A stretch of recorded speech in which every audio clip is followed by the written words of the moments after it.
You know, the saying goes, find a cliff, sit on it. It's one of my favorite things to do. Beautiful spot here on the edge of the island on a beautiful Friday the 13th.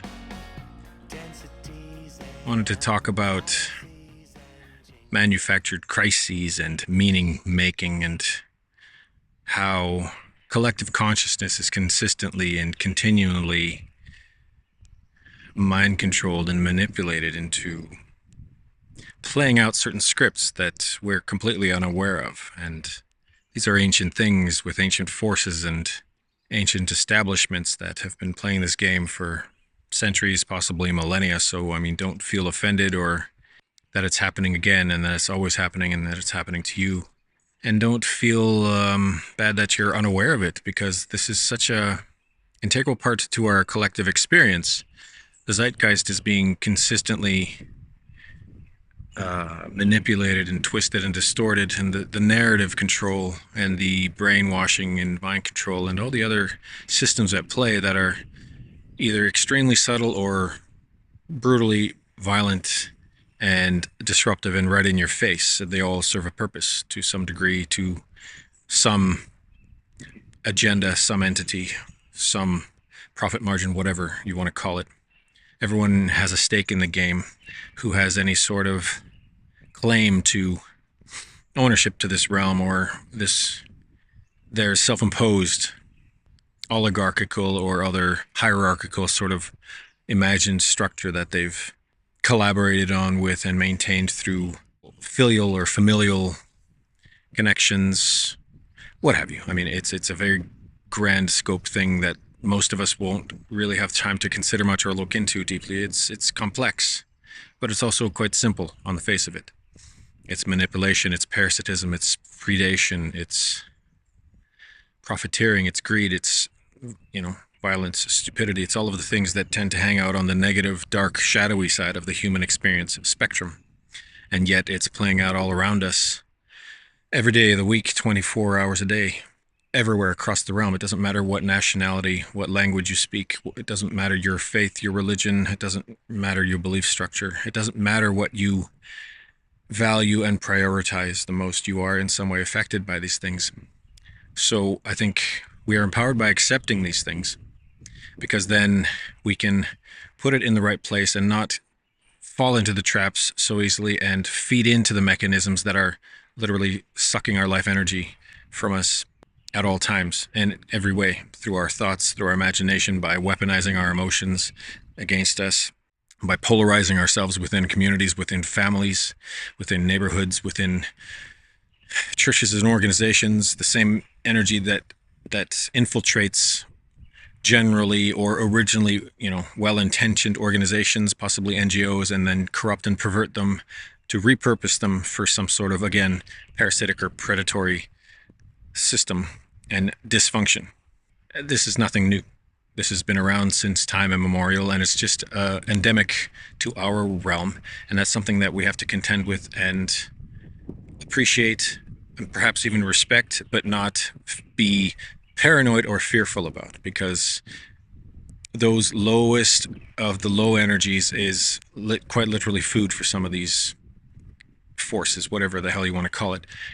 And the more we play into it, the more we absent-mindedly acquiesce to their conditions, contracts, and offerings, the less agency we have within us, the less control we have over our minds and our presence and our thoughts and our intentions, and the less we're going to be able to focus our creative energies in a positive way that will be of beneficence to our own purpose and our own reasons for being here in this one short lifetime. If you've studied history or tried to, based on the, extremely curated and limited and revised versions that might be on offer through academia and our centralized education system, but to actually truthfully and authentically research history, you have to try and find original source documents, and good luck. These are going to be very old books that are going to be over 100 years old, probably, and more, 1, 2, 3, 400 years old, and those are extremely difficult to find in any readable condition. regardless, there are people that have them and have access and have studied these things. So when you look at history, you're going to find the historical figures, which I wrote about and had a GPT chat about the other day. And you'll see how there's certain heroes, political figures, religious figures, scientific figures, every institution that's central to a society or a collective or even civilization scale narrative. There are these figures that show up and crop up throughout history, and virtually none of them are anything like history has recorded them to be, right? We're all human, we're fallible, we do all sorts of ridiculous, stupid, selfish things, we do asinine things, we make poor decisions, we have influences and influencers and benefactors that are influencing and pushing us in one direction or another, regardless of your intentions and regardless of how history records you and presents you 1 or 2 or 5, 600 years later. So you can see how a lot of these characters will crop up repeatedly through history. That archetype will keep getting re-injected into society, or some modern political figure will be given the attributes of this, whether it's positive or negative. You're either Hitler or Gandhi, depending on context and the agenda behind that narrative and what they're trying to get across to the public consciousness and what they're trying to manipulate the zeitgeist and how they're trying to manipulate public consciousness and control the narrative around any particular political movement or it doesn't really matter. It could be a crisis, which in general are completely manufactured crises, as I've been speaking about. So with these characters, we have to be careful that we're not just taking them as face value. They might have said some great things. They might have done some great things. More often than not, the quotes and ideas attributed to these people are completely manufactured. They're made up ex post facto. Well after the fact, they're people that are in the positions to be able to control and manipulate these stories and adjust them or tweak them to their needs, inject ideas and pervert the words perhaps, or literally put words in the mouths of those who are long deceased and have no way to defend themselves, right? And then, of course, how they're portrayed in the East or the West, North or the South, depending on where you are in your political affiliations and how propagandized and brainwashed you are. These characters, these stories, these histories are going to be used in with a certain color and tone and frequency to, again, control narratives and manipulate public consciousness, to sway political opinions one way or the other, right? And similarly, there's also people throughout history that have been perhaps on the right and just side of truth and a movement and tried to do the right things, and they are, of course, demonized, ostracized, derided, insulted, or otherwise misrepresented.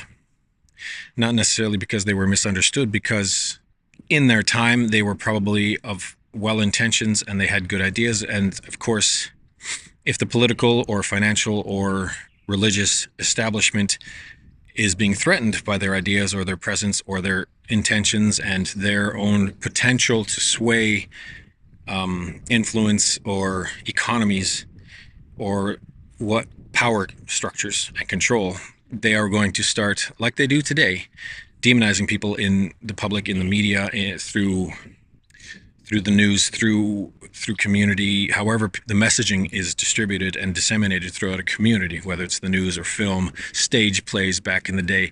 Today we have Hollywood, which perverts virtually everything that goes through that system, right? It just gets churned through the meat grinder of wokeism and ideological nonsense, political nonsense. It just twists reality, history, historical figures in whatever way the benefactors and whoever's funding these things decides it needs to go.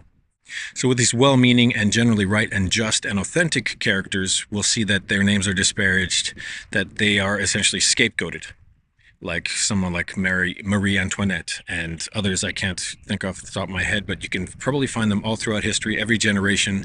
You look at every so-called civil war or revolution, all of these things were attached to some sort of character, some sort of movement, some sort of scapegoat that, of course, that person, that family, whatever it might be, that interest that was perhaps trying to do the right thing got lambasted and destroyed and distorted in public consciousness. And then that false lie, that twisted narrative gets perpetuated and repeated and repeated and repeated hundreds and hundreds of years after the fact. And then, of course, it's tweaked and adjusted, and then it's misrepresented again through the medium of the moment.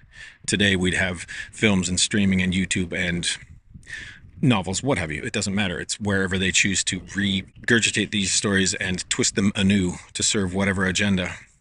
And again, to put words in the mouths, to reinterpret things. I mean, you look at even something as integral to our collective as the Bible, and how many times that's been reinterpreted, and this new international version or what have you.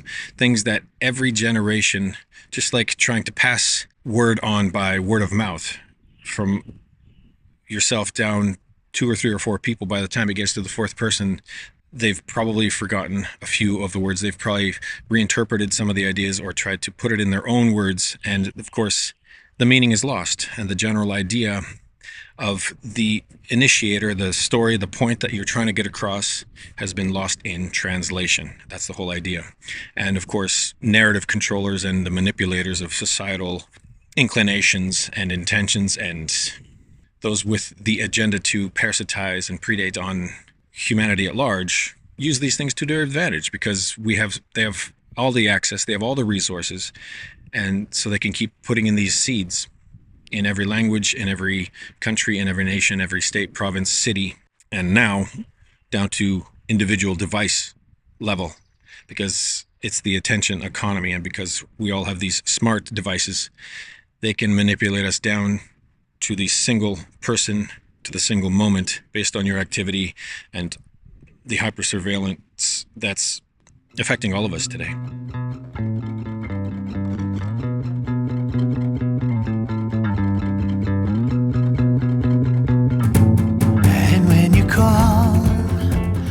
So now bringing it around, we're talking about manufactured crises, meaning making, and how we'll find ourselves in the world, and how we'll try and place ourselves in the world story, and what our purpose is, and how we derive meaning in our own individual lives, as well as our families, communities, state, province, country. So if you're going to look at historical figures, you probably don't want to go looking too deeply, because you'll find that, oh, they're human. Oh, they didn't say these things. Oh, then of course you get lost down a rabbit hole trying to find out, well, what's the truth? That's extremely difficult to know if you're going to go through any traditional academic route, because again, these things are heavily revised, curated, modified from what would have been accurate and true in the day. And some of the most important figures in history have been entirely made up. So again, good luck trying to find source material of something that is completely fabricated. I don't think it's necessary to go too deep into these things, because you can hone your skills of discernment and intuition, and you'll find you'll probably be able to sense whether or not a certain path of study and research and interrogation is even necessary to pursue. Don't waste your time, because you don't have the time. So if something resonates and makes sense, pursue that to a degree. And if you're following a certain historical figure, someone that's said apparently some important and powerful things that have lasted and been repeated and repeated and repeated, it's worth looking into that person, looking into their real story, and of course looking at the story from other points of view, not simply from a Western Empire side of things. You need to, okay, if it's a Russian story, French, German, English, American, Canadian, what is the other side of the story? What would the Russians have to say about that event? What would the English have to say about the French Revolution? What would the Germans have to say? You know what I'm saying? You have to, what's the other side of the story allegedly? Especially historical events that are of such importance, such as, world wars and all these events that were highly, highly orchestrated, funded by the same characters that you see all throughout history, and then grossly manipulated in the public consciousness and completely misrepresented for generation after generation, lest we forget, and all that nonsense. They keep perpetuating big, big, big lies. And of course, if you tell a big enough lie long enough, it essentially is the truth, because no one's questioning it, no one's challenging it. And to do so is heresy and dangerous, and dissidence. That's dangerous. How dare you be an independent, critical thinker? But if you follow the news at all, if you ascribe any meaning whatsoever to the mainstream and what they are offering through their headlines and consistent negative, twisted representations. Most of that, of course, is manufactured. Most of these crises are entirely manufactured, especially in the modern era. And now they can do things with the AI and the other tools to fake things that you're never going to take more than a few seconds look at, because you're scrolling, swiping, whatever have it. You're going to be looking at multiple screens, but the messaging is coming into you and your subconscious doesn't miss a damn thing. So you have to consider, if you're going to leave a TV on in your house, if you're going to leave a feed on, a radio station, whatever it is, that messaging is coming into you whether you accept it, agree with it or not. So you have to be aware of your exposure to these things and decide for yourself, what are you feeding yourself? What are you eating? What are you ingesting? What are your inputs? Because all of those inputs affect you on different levels, energetically, psychically, spiritually, emotionally.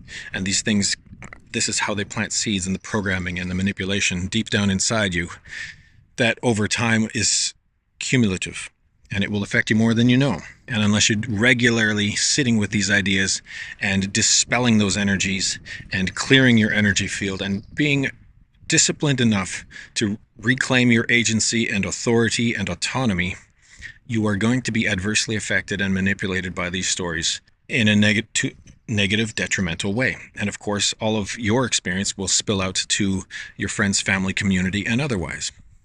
There are simple questions you can ask yourself, and I think it's more important today probably than it has been ever before, simply because of the pace and the rapidity and the repetition that can happen within minutes and seconds because of our exposure, especially if you're utilizing this technology every day, all day.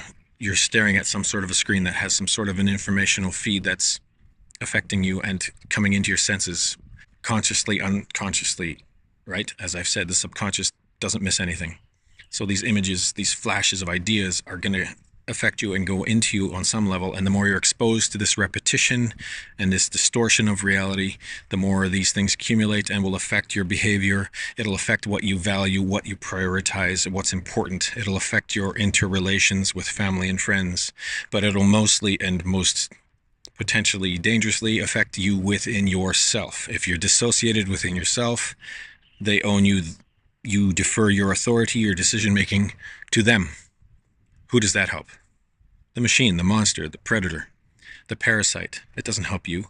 And it just defers and delays things in your life that you are interested in, passionate about, causes that you want to be of assistance to, things you want to invest your time and energy and creative force into. So don't let them, number one, don't let them steal your gaze. Pay attention to what you're looking at and staring at. Don't let them steal your heart. Don't let them steal your mind. Don't let them steal your intentions. Hone the skills of discernment and intuition, and that's only possible through just increased awareness and through shutting everything down, closing your eyes more often, several times a day, whatever it might be, to just recalibrate, bring yourself home, bring everything back in. I'm all here right now. What am I needing to hear? What am I needing to feel? What am I needing to sense? Whatever it might be. Come back into yourself. Bring all your fragmented pieces that are distracted and atomized into all sorts of the life responsibilities and everything that you have to deal with on a day-to-day basis. Pull it all back in.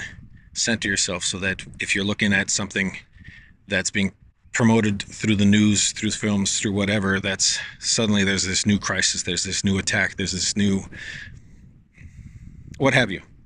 There's a new conflict beginning. There's dead bodies on the screen. There's, any of these extreme things that they use to capture your gaze, your attention, to feed you a manufactured story, a manufactured crisis with which to, again, manipulate emotionally, psychologically, psychically, and spiritually. And then they own you.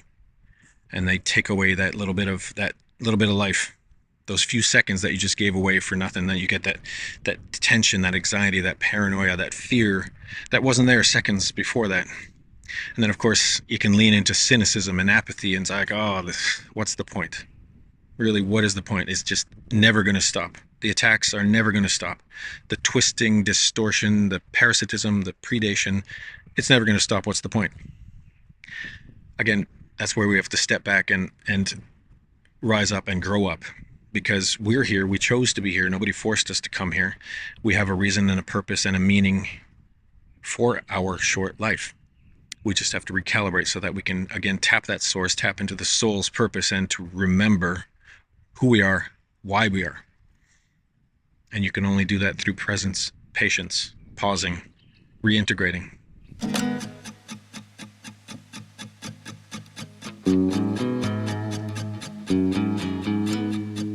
Putting the blame on a brother for shadows you. So remember that most of these crises, if not all of them, are in some way manufactured.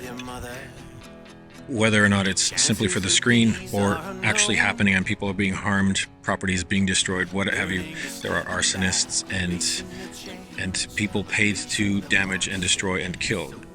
That's just the reality of this realm. So accept it, respect it, but don't fear it. It's just simply part of the game here.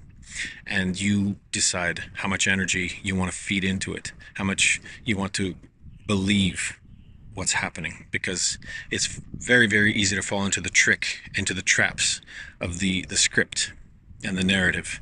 So pull that back and take a more mature view of the whole situation. Because ultimately some part of us is responsible for devising even that. Some part of us is responsible for creating that mirroring, that light and dark, that good and evil, that shadow and light. That's the point of Earth existence. That's the point of being here. Otherwise, if we solved and resolved and came to ultimate peace and stillness, we would simply cease to exist. There wouldn't be reason for us. So appreciate the fact that this polarity is helpful, useful, and in some way, on some level, we co-created it. There are no victims here. And what do I mean by there are no victims here? I think you have to put things in perspective, and depending on your personal mythology, your framework of how you understand or interpret this reality and this realm and this human experience, in the simplest way to describe it, you could have creator, and for creator to know itself, it had to create the subject, that which is other. And so you could look at it as a fragmentation of sorts, so the soul, that what animates you, that's what's inside you, is the only way to experience itself. And so we create this, I don't want to call it polarity, but disparity perhaps, this certain separation, the subject that would satisfy the object. And then this wanting to know requires the other. And so in this place, in this realm, of course, there's polarity. And for us to be able to, I don't want to say evolve necessarily, but it is in effect evolving in the sense of unraveling and returning to and remembering the truth of who and what we really are. And like I was saying, if we get to that 0 point, just like those monks, if they meditate for years and years and years, they become ultimately completely still and essentially vanish out of existence. That's the whole idea. If we come to that point, if that's all we dedicate our lives to, there's no reason for an earthly existence, because the question is answered, you return to source. So for the rest of us who don't pursue that particular path, it's a different challenge. It's a different scenario. It's a different set of parameters. We chose it. Nothing was foisted or forced upon us. So when I say there are no victims here, as I've said this many times before, what is real and true, the essence of us, the soul and the energy that is sustaining, ultimately is immortal and cannot come to harm. So when we remember that this is a game, which is extremely difficult to contend with when you look at all the pain, suffering, violence, and all the rest of it that's happening, there's also beauty, harmony, unity, and love, right? One cannot exist without the other. And in this realm, in this experience, where we are and how we experience this place, we do have to have that polarity. Good versus evil, light versus dark. And the manufactured version of that, of course, is the manufactured crises and the narrative manipulation. So it's fragmenting further and suppressing further that which is already a segmentation or disparity from the original source. So that's where we have to be keen and aware and discerning, because it is a manipulation of what is real and true. But again, some part of us, some aspect of us is allowing it, permitting it, and co-creating it. We're not victims to it. We are in some way helping to author that narrative. And I think Therein lies an empowering idea that we can reclaim our agency and authority and autonomy because we understand that we have some hand in that. We have some sort of influence, whether it's conscious or unconscious, we're aware or unaware. So I guess the general idea here that I'm trying to get across is that we have some part in creating that overreaching, overarching narrative. We're not victims to it, even though it may be perceived in that way. And the stories that are in our sociocultural narrative and the things that are slammed into our face and into our senses, into our inputs all day long, make us believe and dissociate from that truth. Right? They're projecting that idea, which is essentially mirroring back to us from reality. And that's what we have to remember, that everything that we're seeing outside of us is mirroring that which is going on within. So, to reclaim that authority, to reclaim that creatorship, that authorship, we have to remember that this is the yin-yang, this is the good and evil, this is the dark light, this is the natural way of things, this is the polarity, disparity of this reality that we chose to participate in. And regardless of what we see out there and what's being projected, we can always come home and come back to realize that ultimately we cannot come to harm. And that we choose to what degree, to what level we participate in the story. And it's just a story, it's just a game.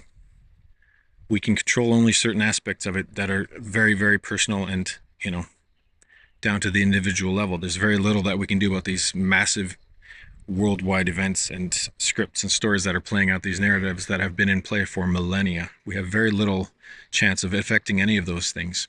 And that is an unfortunate way that we can attach our emotionality and perspective and paradigm to, which is very depressing and very life-sapping. So that's a trap and it's a trick that we want to catch ourselves and not fall into, because it's not true.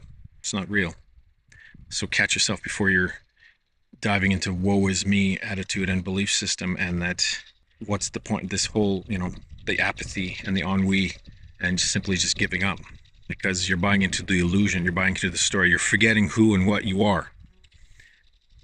And that's rectified by, again, taking the time to sit in silence with eyes closed, screens off, distractions off, find some space in nature if you can. Reconnect, ground yourself, stick your bare feet on the ground, in the sea, in the water, whatever you can do to just recenter yourself. And just get into the habit. It's practice like anything else. We can practice being depressed and angry and frustrated and paranoid and pissed off at the world. That's easy. And we're given evidence every single day to find more reasons to be pissed off at the world, to project our iniquity and frustration onto those who we believe to be acting against the best intentions of humanity. But again, that's projection. That's a dissociation.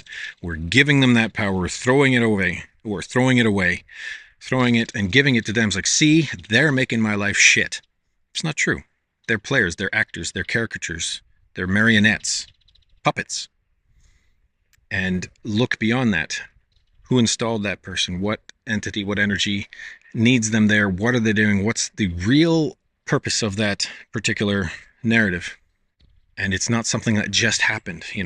People think that these events, that these campaigns, that these conflicts happened overnight. These are years, decades, generations in the making, right? They don't just suddenly come up with a pandemic that's completely fake and ridiculous out of nowhere that knocks everyone on their ass for 2 years. They didn't just suddenly come up with this idea. They put little seeds over 20 years. They put little ideas. They put dozens of zombie movies into your consciousness. They put TV shows, all of these ideas that keep putting infection, virus, contagion into your mind. And as I was saying, it's cumulative. So by the time they want to unleash it onto the public at large, and by God, it was especially effective, wasn't it? If you remember March 2020, how quickly they were able to take the whole world and sit yourselves down. We got to flatten the curve and all the other BS that came after that. That is because of the 25 years that led up to it. That was only able to happen in such a swift and efficient manner. And people were so willing to go along because those ideas, those seeds had been planted for decades, right? So anything that you're seeing now in 2025 with politics, with world conflicts, with all these things, these are things that the orchestrators and manipulators are putting into place years, decades before the fact. And the other side of that is that they're There are interests, politics, families, bankers, the narrative manipulation types that are tasked with just consistently needling, poking the bear and poking and causing destabilizing effects and investing in both sides of things to ensure conflict happens, etc., etc., etc. That's another trick. That's another trap. Bring it home. Remember who and what you are, and remember there are no victims here. Engage in the story a little differently. Take back your power, your autonomy, your authority. Take back and realize virtually all of these things are manufactured crises. And whatever meaning making has been shoved into your consciousness through your perceptions, and whatever manipulation that's been fed to you over your lifetime is yours to contend with. You just have to become aware of it. Bring it home. Remember what you are. You're not a victim. It's all manufactured. Have a good one.